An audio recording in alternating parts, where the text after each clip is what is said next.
नमस्कार दोस्तों, सभी लोगों का स्वागत है आपके अपने चैनल एकल शक्ति के ऊपर। मैं हिमांशु शर्मा आज आप लोगों को एक ऐसी ग्रहों की स्थिति के बारे में जानकारी देने के लिए आया हूं जो बहुत बड़े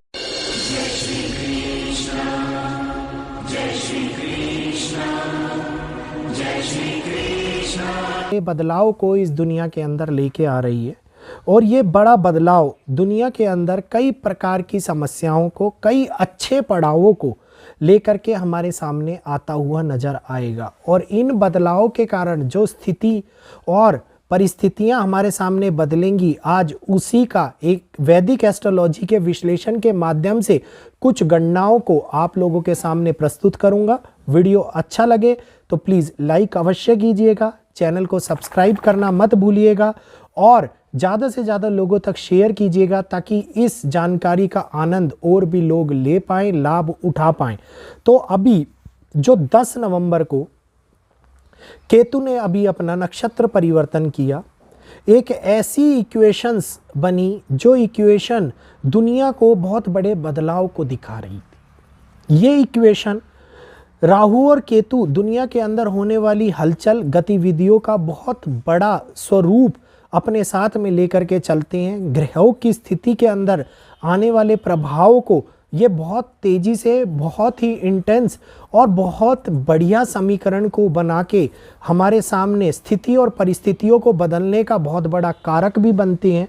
और इस समय के अंदर केतु दुनिया में एक बदलाव की नींव रखने के अंदर सक्षम दिखाई दे रहे हैं। और केतु दुनिया के अंदर बहुत बड़े प्रभावों को नेचर के प्रति, जनता के प्रति उजागर करते हुए, बदलते हुए नजर आते हुए दिखाई देंगे।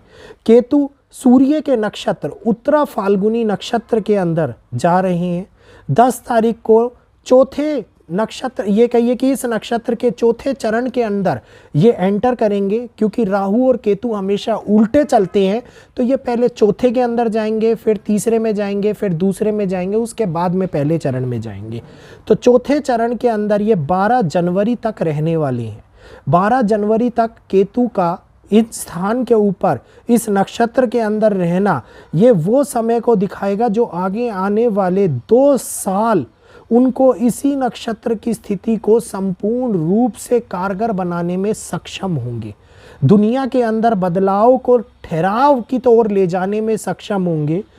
मंगल भी इस समय के ऊपर प्रभावी रूप से कारक बनते हुए नजर आ रहे हैं और बड़े बदलाव को लेकर के आ रहे हैं, जिसके अंदर सबसे बड़ा बदलाव हम लोगों को इस समय के ऊपर प्रकृति के अंदर देखने को मिल रहा है।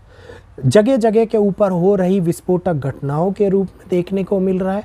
जगह जगह के ऊपर विस्फोटक घटनाओं के साथ साथ बढ़ रहे एक्सीडेंट और आग की घटनाओं के रूप में देखने को मिल रहा है। तो मंगल जो कारक बनते हैं रक्तपात के, विस्फोटक घटनाओं के, अग्नि के, और इस समय के अंदर मंगल एक ऐसी स्थिति के अंदर फंसे हुए हैं जिसमें यह दिखाया जा रहा है कि किसी आक्रामक हत्यारे को या किसी आक्रामक व्यक्ति को एक डब्बे के अंदर हथियार के साथ में बंद करके रख दिया जाए। तो वो जब कुछ नहीं कर पाएगा तो उसके अंदर एग्रेशन और भी ज़्यादा पावरफुल तरीके से बढ़ता हुआ नज़र आएगा।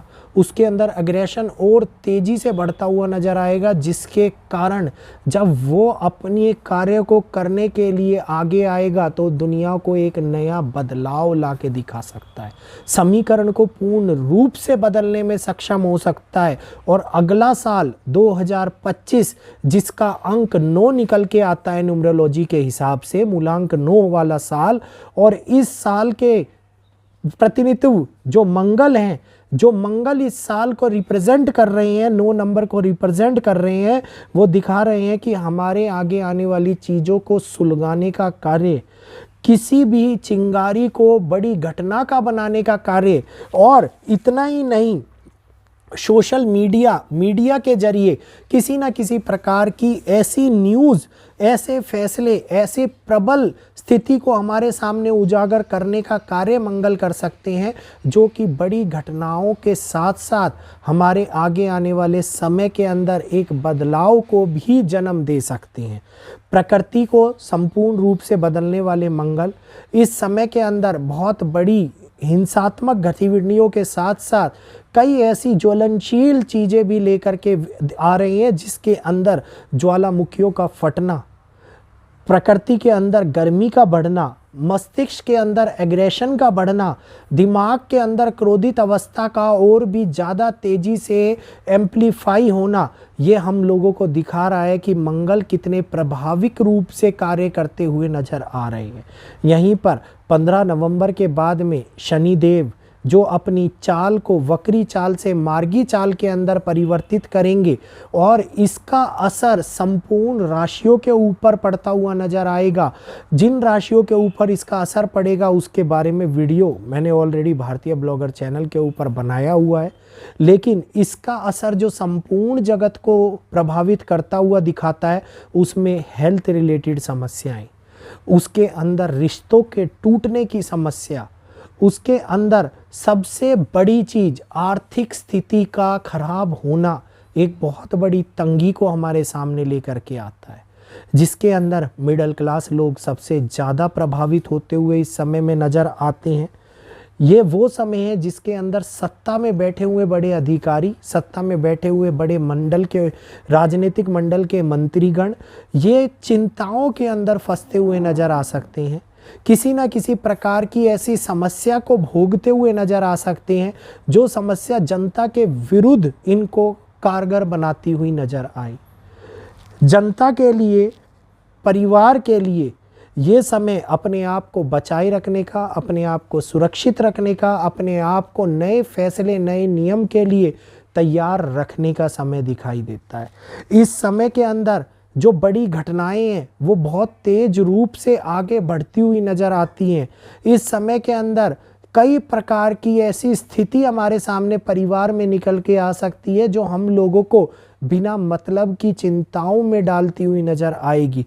तो रिश्तों को मधुर बना के रखिए, रिश्तों को संभाल के रखिए, प्रभु भक्ति में लीन रहिए, प्रभु भक्ति को करते रहिए और ख़ास तौर के ऊपर परिवार को, परिवारजनों को, पारिवारिक संबंधों को इस समय के ऊपर बहुत सोच समझकर एक दूसरे से मतभेद करने का प्रयास करें, क्योंकि मतभेद कई बार बड़ी गंभीर स्थिति को भी उत्पन्न कर देते हैं।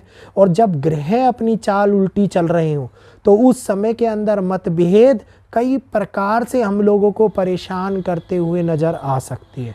उम्मीद है ये जानकारी जो वैदिक ज्योतिष के आधार पर आप लोगों को आगे आने वाले समय के बारे में दी अच्छी लगी होगी। अच्छी लगी हो तो वीडियो को ज़्यादा से ज़्यादा लोगों तक पहुंचाएं, शेयर करें, वीडियो को लाइक करें और जो लोग नए जुड़े हैं, चैनल को अभी तक सब्सक्राइब नहीं किया है, वो लोग चैनल को सब्सक्राइब करें। आज के लिए इतना ही। जय श्री कृष्णा, जय माता दी। कल फिर मिलूँगा आपके सामने कुछ नई घटनाओं को, कुछ नई विश्लेषण को, कुछ नई रिपोर्ट्स को आपके अपने चैनल एकल शक्ति पर लाते हुए। आज के लिए आज्ञा दीजिए। जय श्री कृष्ण।